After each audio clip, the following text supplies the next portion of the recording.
নমস্কার, আমি মৌসুমী। শিলালিপিতে আপনাদের সবাইকে স্বাগত জানাই। আজ আমি আপনাদের জন্য নিয়ে এসেছি সাহিত্যিক বনফুলের দুটি ছোট গল্প। যদি গল্প পাঠ ভালো লাগে তাহলে শেষে লাইক দিয়ে যেতে ভুলবেন না। এখনও যারা আমার চ্যানেলটা সাবস্ক্রাইব করেননি তাদের সকলের কাছে আমার অনুরোধ, প্লিজ আমার চ্যানেলটা সাবস্ক্রাইব করে নেবেন। পাশে যে বেল নোটিফিকেশনটা আছে সেটা অবশ্যই প্রেস করে দেবেন। চলুন শুরু করি। সাহিত্যিক বনফুলের প্রথম গল্প, পরচর্চা। পরনিন্দা ও পরচর্চা করিয়াই দেশটা উচ্ছন্নে যাইতেছে। পল্লীগ্রামে আছে চণ্ডীমণ্ডপ আর শহরে ক্লাব। চণ্ডীমণ্ডপ ও ক্লাবগুলিতে প্রতিদিন ওই পরনিন্দা ও পরচর্চা ছাড়া আর কিছুই হয় না। যতই ভাবিতেছি ততই ক্ষোভ হইতেছে।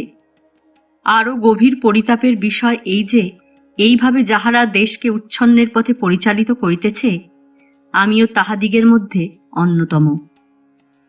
যদিও আমি কোনো চণ্ডীমণ্ডপ বা ক্লাবের সভ্য নহি, কিন্তু গৃহকোণে বসিয়া বসিয়াই প্রিয়বন্ধু প্রাণকান্তের সহিত প্রতি সন্ধ্যায় যে পরিমাণ পরনিন্দা ও পরচর্চা করিয়া থাকি, তাহাতে একটা কেন 10টা দেশ স্বচ্ছন্দে উচ্ছন্নে যাইতে পারে। দেশ উচ্ছন্নে যাউক, তাহাতে আমার কিছু যায় আসে না, কিন্তু আমি তাহার কারণ হইতে চাহি না। আমি ইহা চাহি না যে লোকে আমার দিকে অঙ্গুলি নির্দেশ করিয়া বলিবে, পরনিন্দা ও পরচর্চা করিয়া যেসব মহাত্মা দেশকে উচ্ছন্নে দিয়াছেন, ইনি তাহাদের মধ্যে একজন। ইহা আমি চাহি না। আমার নানা দুর্বলতার মধ্যে ইহাও একটি। আমি কোনো ব্যাপারেই অঙ্গুলি নির্দিষ্ট হইতে রাজি নহি। জিজ্ঞাসু ব্যক্তির মনে অবশ্য শতই এ প্রশ্ন জাগিতে পারে, পরনিন্দা পরচর্চা করিলে দেশ উচ্ছন্নে যাইবে কি প্রকারে?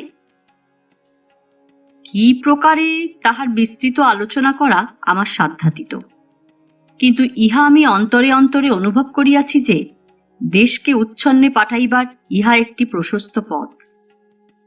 জিজ্ঞাসু ব্যক্তি যে কোনো চিন্তাশীল পণ্ডিতের নিকট গেলেই তাহার প্রশ্নের সদুত্তর পাইবেন। উক্ত জিজ্ঞাসু ব্যক্তি যদি পুনরায় আমাকে প্রশ্ন করেন যে উচ্ছন্ন মানেই বা কি, ইহা বলিতে আমি কি বুঝি, তাহাও তাহাকে আমি বুঝাইতে পারিব না।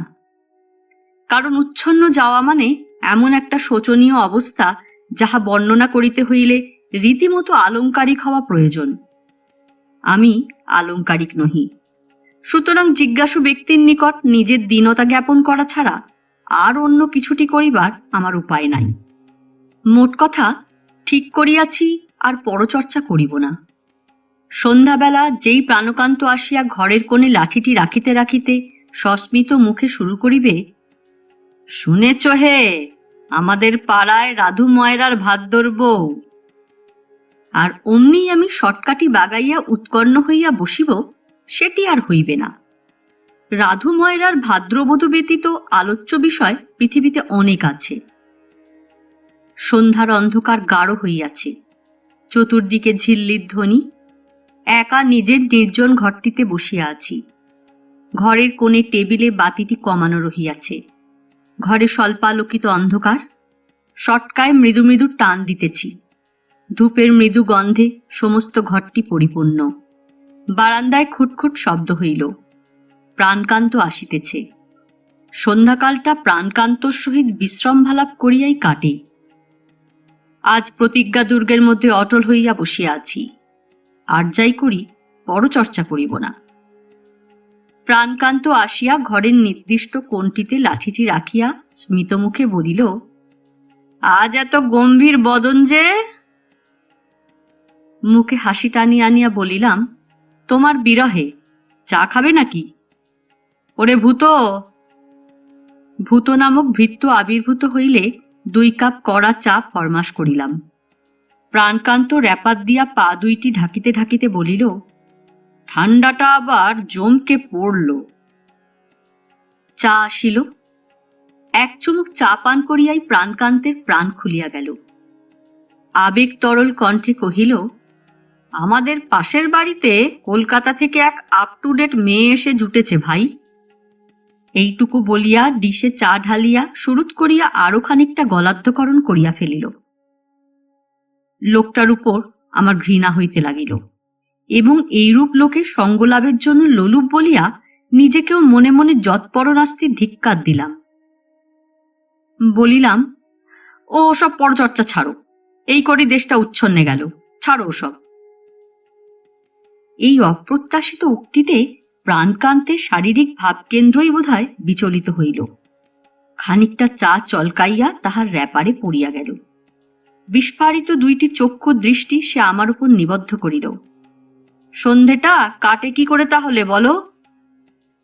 মন আমার ধর্মভাবে পরিপূর্ণ। উত্তর সহজেই দিলাম, তার জন্য ভাবনা কি, একটা বই চেঁচিয়ে পড়ো না, শোনা যাক। পরচর্চা করবার দরকার কি? এই নাও। বলিয়া নিকটস্থ সেলফ হইতে একটা পুরাতন বাঁধানো মাসিক পত্র দিলাম। সেকালের বঙ্গদর্শন, ভালো জিনিস। ওর থেকে যে কোনো একটা লেখা পড়ো না কেন? শিক্ষাও হবে, সময়ও কাটবে। প্রাণকান্ত নিঃশব্দে বাকি চাটুকু নিঃশেষ করিল। তাহার পর নিঃশব্দেই গোঁপটি পরিপাটিরূপে মুছিয়া পকেট হইতে সিগারেট বাহির করিল এবং দিয়াশলাই বাক্সের ওপর সেটি লঘুভাবে ঠুকিতে লাগিল। সিগারেটটি ধরাইয়া এক মুখ ধোঁয়া ছাড়িয়া পরিশেষে সে বলিল, এ তো অতি উত্তম কথা, আলোটা একটু উস্কে দাও তাহলে।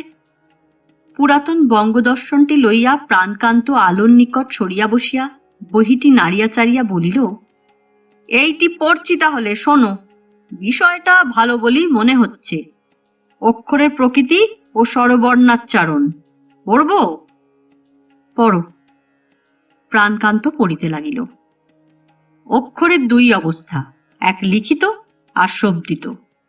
এই লিখিত ভাবকে বর্ণ এবং শব্দিত ভাবকে অক্ষর বলা যাইতে পারে। লিখিত অবস্থাকে বর্ণ বলার কারণ এই যে কালো কিংবা রক্তিম কিংবা অন্য কোনো বর্ণ দ্বারা তাহা লিপি করিতে হয়, আর শব্দিতাবস্থাকে অক্ষর বলার কারণেই তাহার ক্ষয় নাই, তাহা অবিভাজ্য। অবলিতে যে শব্দটি হয় তাহাকে বিভাগ করা যায় না। সেই প্রকারে আ, হস্যই, ক, খ ইত্যাদি বর্ণ উচ্চারণ করিলে যে সকল শব্দ উৎপন্ন হয় তাহারা প্রত্যেকে অবিভাজ্য। লিখিতাবস্থাকে অক্ষর বলা চলে না, কারণ লিখিত বর্ণ অবিভাজ্য নহে, তাহা রেখা দ্বারা গঠিত। সুতরাং সেই রেখা সকলকে ইচ্ছামতো বিভাগ করা যায়, কিন্তু তাহাদের শব্দিতাবস্থা বিভাজ্য নহে। অবলিতে যে শব্দ হয়, এটা ভারী খটোমটো লাগছে, অন্য আর একটা কিছু পড়ো। প্রাণকান্ত বলিল, এর আগের প্রবন্ধটি হচ্ছে প্রাচীন সামাজিক চিত্র, পরেরটি হচ্ছে রাজতপস্বিনী, দুটোই পরচর্চা, সেই জন্যে এইটে ধরেছিলাম। আচ্ছা, পড়া থাক তাহলে, এসো অন্য কোনো বিষয় আলোচনা করা যাক। সেই ভালো, কি বিষয় বলো? বলিয়া সে স্মিতহাস্য করিয়া বইটি মুড়িয়া রাখিয়া দিল। তাহাকে প্রশ্ন করিলাম, সভ্যতা বলিতে তুমি কি বোঝো? ইহার উত্তরে প্রাণকান্ত আর একটি সিগারেট ধরাইল। তাহাকে নীরব দেখিয়া আবার আমাকেই প্রশ্ন করিতে হইল, পাশ্চাত্য সভ্যতার আদর্শই বড়, না আমাদের সনাতন প্রাচীন আদর্শই বড় মনে করো তুমি? অর্থাৎ ভোগী সভ্য না ত্যাগী সভ্য? ইহার উত্তরে প্রাণকান্ত যাহা বলিল তাহা বিস্ময়জনক হইলেও প্রণিধানযোগ্য। তাহার মতে উদ্ভিদগণই পৃথিবীর মধ্যে সভ্যতম প্রাণী। উদ্ভিদের দানের উপর নির্ভর করিয়া পৃথিবীর অন্যান্য জীব জীবন ধারণ করিতেছে। উদ্ভিদগণই আদিমতম এবং সভ্যতম। তাহারা শিল্পী, তাহারা সাধক, তাহারা সুন্দর, অথচ তাহারা নীরব। আমাদের মতো তাহারাও জীবনযুদ্ধে নিযুক্ত, কিন্তু সে যুদ্ধ তাহারা এত সুনিপুণভাবে করিতেছে যে তাহাতে কোনো আকস্মিক ছন্দপতন নাই। তাহাদের জীবনযুদ্ধ একটি সুলিখিত কাব্যের মতোই সুললিত।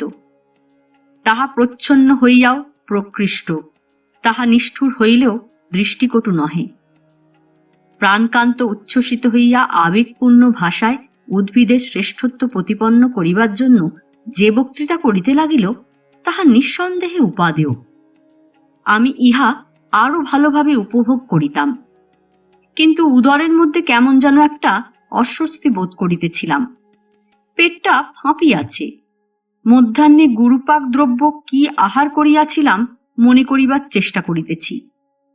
এমন সময় দীর্ঘ বক্তৃতান্তে প্রাণকান্ত হঠাৎ থামিল। বলিলাম, বাহ, বেশ বলেছ তুমি। এটা কিন্তু পরচর্চা পরনিন্দা দুইই হল। অন্যান্য জীবদের নিন্দে করে তবে না গাছদের বড় করলাম। বলিয়া সে একটা উদ্গার তুলিল এবং মুখ বিকৃত করিয়া বলিল, একটা চোঁয়া ঢেকুর উঠল, বাড়ি ফেরা যাক। ঘড়িতে টং টং করিয়া 8টা বাজিল। এতক্ষণ পরে 8টা বাজল। এর মধ্যে বাড়ি ফিরে কি করবে? নাও আর একটা কিছু পড়ো, শোনা যাক। থামো, আমি বেছে দিচ্ছি। বলিয়া আবার বঙ্গদর্শনের পাতা উল্টাইতে লাগিলাম। নাও এইটে পড়ো, নীলাম্বরী একটা গল্প। স্মিতহাস্য করিয়া প্রাণকান্ত বলিল, আমিও তো গোড়ায় নীলাম্বরীর কথাই পেরেছিলাম, তুমিই তো থামিয়ে দিলে। কিরকম? ওই যে বলছিলাম না, আমাদের পাশের বাড়িতে কলকাতা থেকে এক আপ টু ডেট মেয়ে এসেছেন, তিনিও নীলাম্বরী। তাই নাকি? আচ্ছা, বলো বলো, শুনি। তা না হলে তোমার রাত্রিরে ঘুম হবে না দেখছি। সোচ্ছায় চিৎকার করিলাম, ওরে ভূত, তামাক দিয়ে যা। শুরু হইয়া গেল। রাত্রি 11টার সময় বাড়ি হইতে চতুর্থবার ডাকিবার পর যখন খাইবার জন্য গাত্রোত্থান করিলাম, তখন আমরা উভয়ে কলিকাতা হইতে আগত সেই নীলাম্বরী, রাধু ময়রার ভাদ্রবধূ, হরিচরণের বিবাহযোগ্যা ভগিনী, আজকালকার যুবকদের আচরণ, নিতাই ঘোষালের আঙুল ফুলিয়া কলাগাছ হওয়া, গুপি ডাক্তারের চরিত্রহীনতা, স্থানীয় অ্যামেচার নাট্য সমাজের দলাদলি এবং তাহার মূল কারণ, অনাবৃষ্টি হেতু চাষের অসুবিধা, ইটালির অতিবার, জার্মানির যুদ্ধকৌশল, চণ্ডীখুড়োর কেলেঙ্কারি প্রভৃতি সমস্ত আলোচনা শেষ করিয়াছি। প্রাণকান্ত বলিল, এইবার ওটা যাক তাহলে, খিদেও পেয়েছে বেশ, খানিক আগে চোঁয়া ঢেকুর মারছিল। আমিও সবিস্ময়ে দেখিলাম আমারও পেটের ফাঁপ একেবারে নাই, বায়ু সরল হইয়া গিয়াছে। আহার করিতে করিতে মনে যে দার্শনিক ধারণা হইল তাহা সংক্ষেপত এই যে, উদ্ভিদগণ কি করে তাহা জানা নাই, কিন্তু ইহা ধ্রুব সত্য যে মানুষ পরচর্চা না করিলে বাঁচিয়া থাকিতে পারে না। আর কিছু না হোক তাহার পেট ফাঁপিবে। League of Nations, parliament, council, congress, সাহিত্যসভা, ধর্মসভা পরচর্চা করিবার জন্য সৃষ্ট হইয়াছে এবং পরচর্চা করিতে গেলে কিঞ্চিৎ পরনিন্দাও অবশ্যম্ভাবী। ইহা না করিলে এই গুরুপাক সভ্যতা হজম করা কঠিন। এ গল্প এখানেই শেষ হলো। এবার আমি দ্বিতীয় গল্প শুরু করছি, বাজে খরচ। একদা প্রায় 50 বৎসর পূর্বে হরিবসাকের পিসে মহাশয় কলিকাতায় গিয়া শীত নিবারণ কল্পে একটি গরমের জামা প্রস্তুত করাইয়াছিলেন। সেকালে পিসা মহাশয় শৌখিন লোক বলিয়া খ্যাতি ছিল। কোট পরিধান করিয়া বাড়ি ফিরিতেই পিসা মহাশয়ের বাবা পিসা মহাশয়কে প্রশ্ন করিয়াছিলেন, কোটটার দাম কত পড়ল? 13 টাকা। পিসা মহাশয় তোতলা ছিলেন। দাম শুনিয়া পিসা মহাশয়ের পিতা বিস্ময়ে অবাক। তাহার বাক্যস্ফূর্তি হইলে তিনি বলিতেন, 13 টাকা? বলিস কি রে, 13 টাকায় যে একটা গরু হয়? পিসা মহাশয়ও ইহার যুক্তিযুক্ত উত্তর প্রদান করিয়াছিলেন, গরু তো আর গায়ে দেওয়া যায় না। পিতা পুত্রের এই উত্তর প্রত্যুত্তরে বাল্যকালে প্রচুর আনন্দ উপভোগ করিয়াছিলাম এবং মনে মনে পিসা মহাশয়কেই সমর্থন করিয়াছিলাম মনে পড়িতেছে। আমি নিজেও যৌবনকালে খুব মিতব্যয়ী ছিলাম না, বরং অমিতব্যয়ী ছিলাম বলিলে সত্যের গুরুতর অপলাপ করা হইবে না। আমার যৌবনকালের সমস্ত দুষ্কৃতিগুলির পুঙ্খানুপুঙ্খ বিবরণ দিবার প্রয়োজন নাই। এইটুকু বলিলেই যথেষ্ট হইবে যে আমার মতো মধ্যবিত্ত গৃহস্থ লোক প্রতি বৎসর লখনৌ শহরে লোক পাঠাইত কেবলমাত্র খোরমুজা আনাইবার জন্য। বালক জ্যেষ্ঠপুত্রের আবদারে বিগলিত হইয়া একটি টাট্টু ঘোড়া যে ব্যক্তি তাহাকে কিনিয়া দিয়াছিল, তাহার মাসিক আয় 100 অধিক ছিল না। এ কথা অবিশ্বাস্য হইলেও সত্য, কারণ আমিই সেই বিগলিত ব্যক্তি। জ্যেষ্ঠা কন্যার বিবাহে গোড়ার বাদ্য আনিয়া যিনি ঋণজালে জড়িত হইয়াছিলেন, তিনি অপর কেহ নন, এই শর্মাই। অথচ সেই শর্মাই পৌত্রের বাজে খরচ দেখিয়া আজ অগ্নিশর্মা হইয়া উঠিয়াছেন এবং তারস্বরে একালের বিলাস প্রবণতাকে গালাগালি করিতেছেন। ইহার কারণ কি? এই দুরূহ মনোবিকলনে ব্যাপৃত ছিলাম। এমন সময় হনহন করিয়া বাচস্পতি মহাশয় আসিয়া দর্শন দিলেন। আসিয়াই তিনি বিনা বাক্য ব্যয়ে সম্মুখস্থ চৌকিতে উপবেশন করিলেন। উপবেশনান্তে ট্যাঁক হইতে একটি নস্যাধার বাহির করিয়া তাহা আস্ফালন করিতে করিতে যে কয়টি বাক্য ব্যয় করিলেন, সেগুলি বেশ উষ্ণ বলিয়াই মনে হইল। বিশুর কাণ্ডখানা দেখো একবার দাদা, ভালো একটা নস্যদানি পাঠাতে লিখেছিলাম, এই সেই ভালো নমুনা, কুলাঙ্গার কোথাকার। বাচস্পতি মহাশয়ের অপেক্ষা আমি বয়ঃকনিষ্ঠ হইলেও তিনি আমাকে বরাবর দাদা সম্বোধন করিয়া সুখ পাইয়া থাকেন।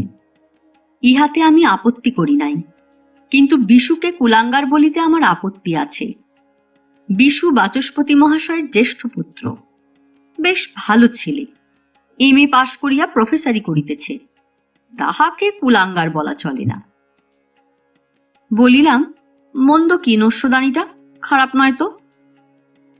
আরে এরকম নস্যদানি আমার 10টা আছে। ভালো নস্যদানি একটা শখ করে পাঠাতে লিখেছিলাম, ভেবেছিলাম চন্দন কাঠের না হোক রূপোর কাজ টাজ করা একটা পাঠাবে, না পাঠিয়েছে সে মোষের সিংয়ের, কুলাঙ্গার কোথাকার। বুঝিলাম বাজে খরচেচ্ছু বাচস্পতিকে মিতব্যয়ী বিশু অজ্ঞাতসারে আঘাত দিয়াছে। কিছুক্ষণ নীরবে কাটিল। দীর্ঘশ্বাস ফেলিয়া হঠাৎ বাচস্পতি মহাশয় বলিয়া উঠিলেন, তারা তারা তারা তারা, এইবার উঠি দাদা। আজকালকার ছেলেদের নজরটা কেমন তাই তোমাকে দেখাতে এসেছিলাম। এই দেশেই শুনি শ্রীরামচন্দ্র পিতার আদেশে বনে গিয়েছিলেন। তারা তারা তারা। বাচস্পতি অপসৃত হইলেন। কিছুদিন হইতে লক্ষ্য করিতেছি, যতই বয়স বাড়িতেছে বাচস্পতি মহাশয়ের শখও ততই বাড়িতেছে। গত শীতকালে বালাপোষ মনোমত হয় নাই বলিয়া মধ্যম পুত্রের ওপর তিনি খর্গহস্ত হইয়াছিলেন। অর্থাৎ বিশ্লেষণ করিলে এই দাঁড়াইতেছে যে বৃদ্ধ বাচস্পতি ও আমার পৌত্র প্রায় সমধর্মী হইয়া উঠিয়াছেন। আমিই বা সহসা এরূপ ঝুনা হইয়া উঠিলাম কেন? আমারই বা পুত্রের সমস্ত বাজে খরচ বাঁচাইয়া দিবার জন্য এই অহেতুকী ব্যগ্রতা কেন? ঠিক অহেতুকী অবশ্য নয়, হেতু একটা আছে। আমার বাসনা অন্যান্য খরচ কমাইয়া বর্তমানে পশ্চিম দিকের ও উত্তর দিকের ঘর দুইখানা সর্বাগ্রে মেরামত করাইয়া ফেলা প্রয়োজন এবং তৎপরে উত্তর দিকের বারান্দা ও পূর্ব দিকের বারান্দাকে সংযুক্ত করিয়া কোনাকুনি বাহিরের দিকে একটা বারান্দা বাহির করাও আবশ্যক। বাহিরের লোক আসিলে বসিতে দিবার সুবিধে হইবে। বর্তমানে নানা প্রকার অসুবিধা ঘটিতেছে। সিনেমা দেখিয়া, উপন্যাস কিনিয়া, মধুপুরে বেড়াতে গিয়া যে সকল বাজে খরচ হইতেছে, সেগুলি বাঁচাইয়া অনায়াসেই এই প্রয়োজনীয় কর্মগুলি সুনিষ্পন্ন হইতে পারে। কিন্তু আমার কথায় কেহ কর্ণপাত করে না। সর্বোপরি আমার নাতিটি এই বয়সে এমনই বিলাসী হইয়া উঠিয়াছে যে তাহা কহতব্য নয়। সুযোগ পাইলেই সমগ্র কলিকাতা শহরটাই সে কিনিয়া পকেটস্থ করিয়া ফেলিবে মনে হইতেছে। ছোকরা এই তো সবে আইএ পাশ করিয়া বিয়ে পড়িতে শুরু করিয়াছে। আজ সকালে তাহার পকেটে দেখি চকচকে এক সিগারেট কেস এবং তাহার ভিতর ঠাসা অত্যন্ত দামি সিগারেট।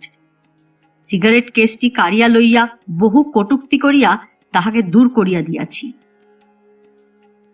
এখন নিজেই নিজেকে প্রশ্ন করিতেছি, তোমার এ দুর্মতি কেন? উহাদের বাজে খরচ কমাইবার জন্য তোমারই বা এত শিরোপীড়া কিসের? বলা বাহুল্য, প্রশ্ন কঠিন ও চিন্তা সাপেক্ষ। সুতরাং ভূতকে তামাক সাজিতে বলিলাম।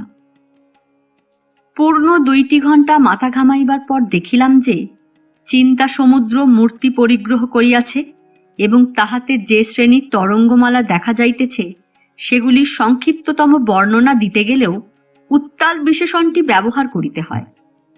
ক্ষুদ্র বুদ্ধির ভেলা উত্তালর্মী সমাকুল চিন্তাসাগরে বিপর্যস্ত হইয়া নাস্তানাবুদ হইবার জোগাড় হইল। এমন সময় বাগানের মালি আসিয়া বলিল, বাবু, চারা গাছটাকে একটু সরিয়ে পুঁততে হবে, তা না হলে চারাটা মারা যাবে। বলিলাম, চলো দেখি। গিয়া দেখিলাম বৃদ্ধ আম গাছটির নিচে তাহার আঁটি হইতে উদ্ভূত যে চারা গাছটি হইয়াছে তাহাকে সত্যই স্থানান্তরিত করা প্রয়োজন। কারণ দেখিলাম বসন্ত সমাগমে বৃদ্ধ আম গাছটি নবপল্লব মুকুলে যতটা অলঙ্কৃত হইয়া উঠিয়াছে চারা গাছটি ততটা পারে নাই। তাহাতেও 2-4টি কিশলয় না গজাইয়াছে এমন নয়, কিন্তু বুড়া গাছটার বাহুল্যের নিকট তাহা নিতান্তই অকিঞ্চিৎকর। বৃদ্ধের আওতায় পড়িয়া এই কিশোর চারাগাছটি এমন মধুমাসেও কেমন যেন ম্রিয়মান হইয়া রহিয়াছে। অকস্মাৎ যেন জ্ঞানচক্ষু খুলিয়া গেল। উন্মিলিত জ্ঞানচক্ষু মেলিয়া দেখিলাম আমি এক বিরাট যুদ্ধক্ষেত্রে দাঁড়াইয়া আছি। শুধু দাঁড়াইয়া আছি নয়, যুদ্ধ করিতেছি, এবং এই যুদ্ধে আমি আমার পুত্র ও পৌত্রের প্রতিদ্বন্দ্বী। নিজের 16 আনা সুখ সুবিধা লাভ করিবার জন্য তাহাদের সুখ সুবিধাকে লক্ষ্য করিয়া নীতি কথার গোলাগুলি ছুড়িতেছি। দেখিলাম সকলেই নিজের সুখান্বেষণে তৎপর এবং অপরের সুখ সুবিধার প্রতি নির্মমভাবে উদাসীন এবং কটাক্ষশীল। আমার পুত্র মধুপুরে গিয়া সুখ পাইতেছেন, আমার পৌত্র দামি সিগারেট ফুকিয়া সুখ পাইতেছেন, এবং আমি বর্তমানে বসতবাটির জীর্ণ সংস্কার করাইয়া তৃপ্তি পাইতেছি। উপরন্তু এই তৃপ্তি লাভের অন্তরায় বলিয়া এখন কন্যার বিবাহে গোড়ার বাদ্য আনাটা অপব্যয় বলিয়া মনে হইতেছে এবং খোরমুজা ভোজনের নানাবিধ দোষ সম্বন্ধে কৃতনিশ্চয় হইয়াছি। অর্থাৎ বর্তমানে আমার সুখ, আমার পুত্রের সুখ এবং আমার পৌত্রের সুখ পরস্পর বিরোধী। সুতরাং যুদ্ধ বাঁধিয়াছে। এই যুদ্ধে আমার সম্বল নীতিকথা, আমার পুত্রের সম্বল উপার্জন ক্ষমতা এবং আমার পৌত্রের সম্বল সদ্যলব্ধ যৌবন। বাচস্পতিও দেখিলাম যোদ্ধৃ বেশে ইতস্তত ঘুরিয়া বেড়াইতেছেন। অতি অল্প বয়সে পিতৃবিয়োগ হওয়াতে সংসারের গুরুভার তাহার স্কন্ধে পড়ে এবং যৌবনকালেই তাহাকে সংসারী সাজিতে হয়। সেই যৌবনকাল হইতেই বসতবাটি মেরামতরূপ সুখ নানাভাবে উপভোগ করিয়া বাচস্পতি এখন পরিশ্রান্ত হইয়া পড়িয়াছেন। ওসবে তাহার আর রুচি নাই। যেসব সুখ তিনি ভোগ করিতে পান নাই, এই বৃদ্ধ বয়সে সেই সবের জন্য তিনি লালায়িত। নস্যের ডিবা ও বালাপোষ লইয়া তাই তিনি স্বপ্ন রচনা করিতেছেন এবং আত্মশোকমগ্ন বিশু জ্ঞাতসারে ও অজ্ঞাতসারে তাহাতে বাধা সৃষ্টি করিতেছে বলিয়া কুপিত বাচস্পতি শাস্ত্রীয় গোলাগুলির আঘাতে তাহাকে ব্যতিব্যস্ত করিয়া তুলিয়াছেন।